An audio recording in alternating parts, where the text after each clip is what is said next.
Shubor nakaslem jong unongsan Hima.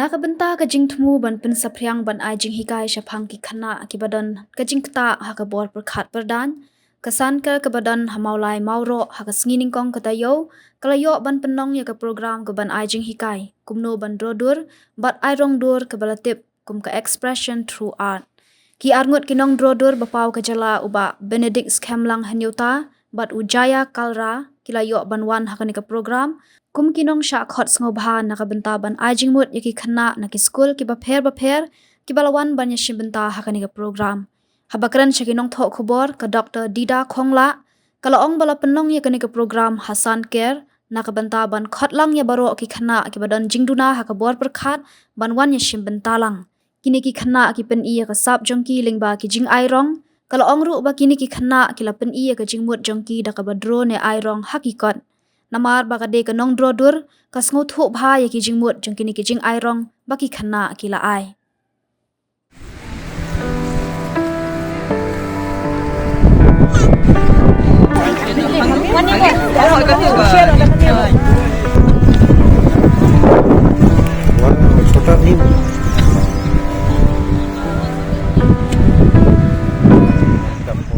I'm an artist, so I can read the paintings also, and I understand like on the basis of the colors as well as the objects they are drawing. You know, I can understand what is working in their mind. So that is the best thing. Like it can help the doctors also. To understand what is working in the patient's mind also and what direction should be given. At the same time, it's the best thing to express themselves. Sometimes what happens, you can't. These people they can't relate with the word, by saying something. So this is like what is working there. They are putting it on the paper. So that's what it helps to understand more about them. It is it is no disease. First thing is that it's not a disease to be cured like that. It is a condition actually. It is a condition where in the autism, the child, he's not able to put their ideas or they cannot connect with the world. They live in their own world. So that is what it is about autism. And we need to be more patient with them to understand because they need extra care. So that's the thing. And as well as if you think about the caregivers, it's not easy for them also, because the child or the elder, whoever is suffering with this, living in their own world, they don't know what is happening, but the caregiver can understand how my child or my relative is suffering with that. So that gives them a lot of this thing, and a lot of energy goes into that. I'm very happy to be here through the invitation of Dr. Sandy, and it's really, I'm overwhelmed to see all the kids and all these differently abled children are doing, and I can see that the passion and the love, because I feel art is one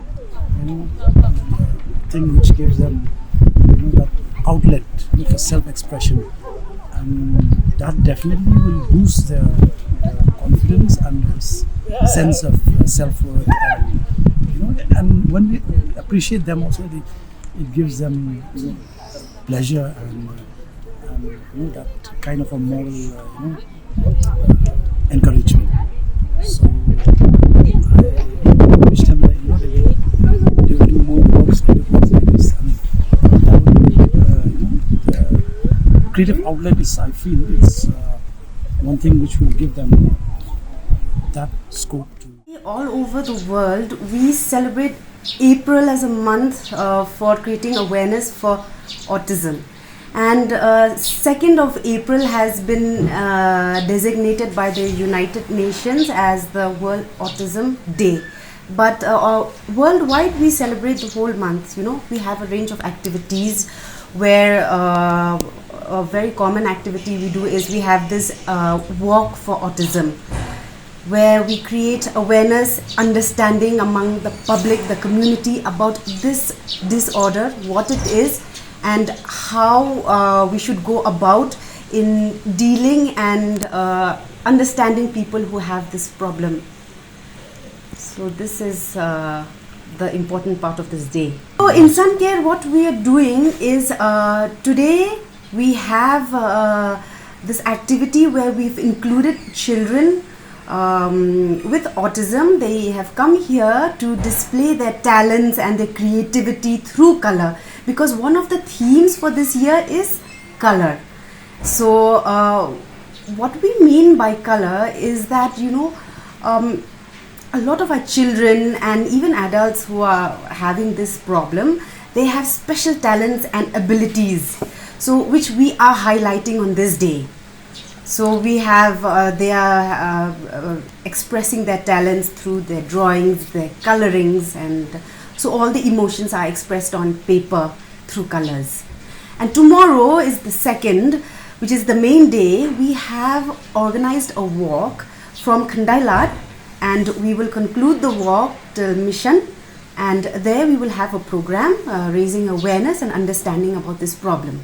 Usually starts in childhood, early childhood, so we usually identify it at a younger age, and usually parents will be the first contact points who will identify certain behaviors and certain disrupted social interactions. So parents are always the first contact points who identify it, and then school teachers.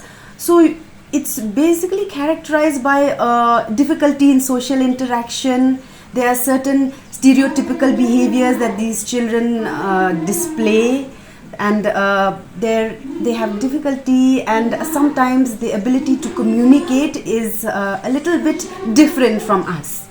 Yes, worldwide, since it's a neurodevelopmental disorder, so worldwide the cases are increasing, no doubt.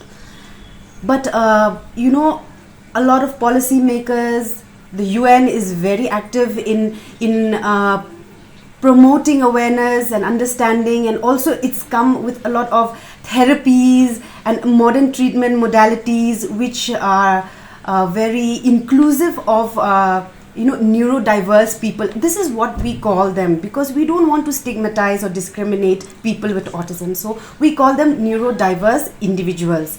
So things are coming up in the forefront in terms of medicines, therapies, awareness programs, schemes, and even our government is doing a lot for neurodiverse people. Like I want to reiterate again is opening up of special schools in every district, so that we can cater to everyone in the state, not just the children from the city.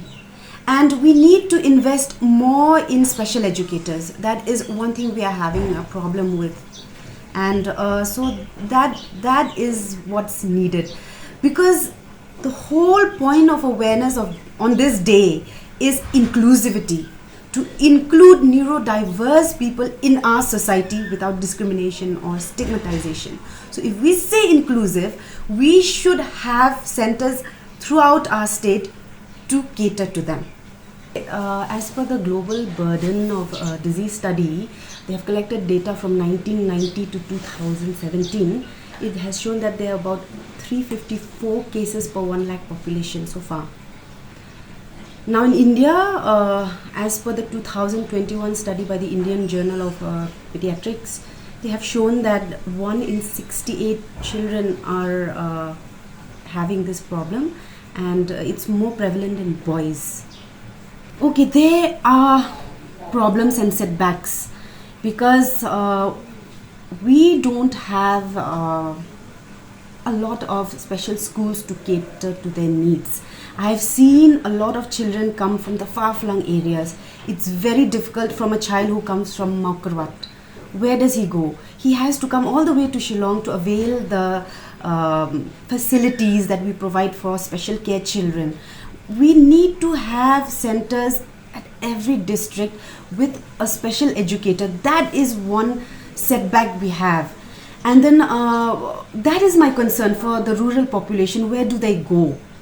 And they cannot send the child here to Shillong, to the city, because it's an everyday class, you know, and then they have to think about the logistic on where do we put up our child. And so these are the setbacks we are facing. Like I said, their communication skills will be a little bit different from their peers. Their method of playing their games also, it's a little bit different from their peers. So these are very eye-catching, you know. So, but we do have a lot of parents who really have the eye to pick up on this. Now, if parents don't pick it up, it's the school teachers who are the other contacts who really will catch this in their form of play, in their form of communication, in their form of interaction with other peers in the school or in the group. So that is how we identify. 2 ways. First, we have medications, which is not exactly our first line. Our first line is always a psychosocial therapies we give them.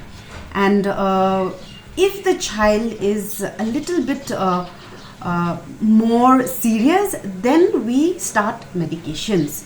And for psychotherapies, I would suggest Ms. Priyanka Gogoi, who is more in contact with these children. She can elaborate on that further.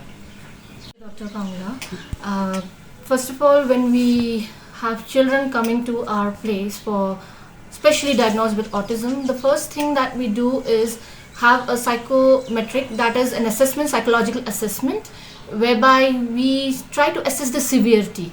Now, all the people with autism will not be demonstrating similar signs and symptoms. They will also differ in terms of the severity. Someone will lie with mild, moderate, severe, depending upon the criteria that has been set. So after the after we have assessed the child properly, the next step that is we psychoeducate the guardians. Now, psychoeducate the guardians, what do we mean is by educating the guardians about the signs and symptoms, the prognosis of the condition, and what are the treatment facilities available. So like Dr. Kongla has said, like, you know, mostly for me it's 1 year here that I have been practicing as a clinical psychologist here. I have seen 5 to 6 cases who are coming from far-flung places. Okay, so for them it's very difficult to come here again and again for the therapy, given the logistics and the economical conditions that they come with. So the first, or I would say the co-therapist in this entire process is the parents, because ultimately it's the caregivers who have to go back and treat the children or to teach the children the deficits. Now, most of the time, talking about the signs and symptoms, what we most observe is parents mostly come here when the child becomes very hyperactive. They say, "Ani ma'am, we cannot make him do anything, he does not sit at one place."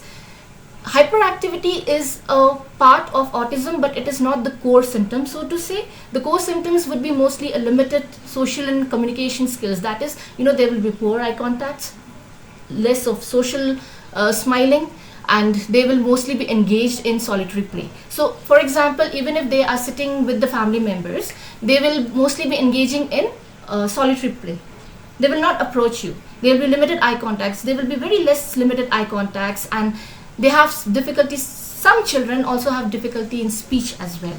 So for that, the approach is basically a multidisciplinary approach, where we also seek the help of the occupational therapist, speech therapist, to deal with any speech deficits that the child may have. And for the behavioral modification, or for the behavioral aspects per se, it is me where the role of clinical psychologist mostly comes. So we generally go with the behavioral modification techniques, teaching them the basic skills, social skill training. So these are the various things that we offer here at San-Ker. Kalau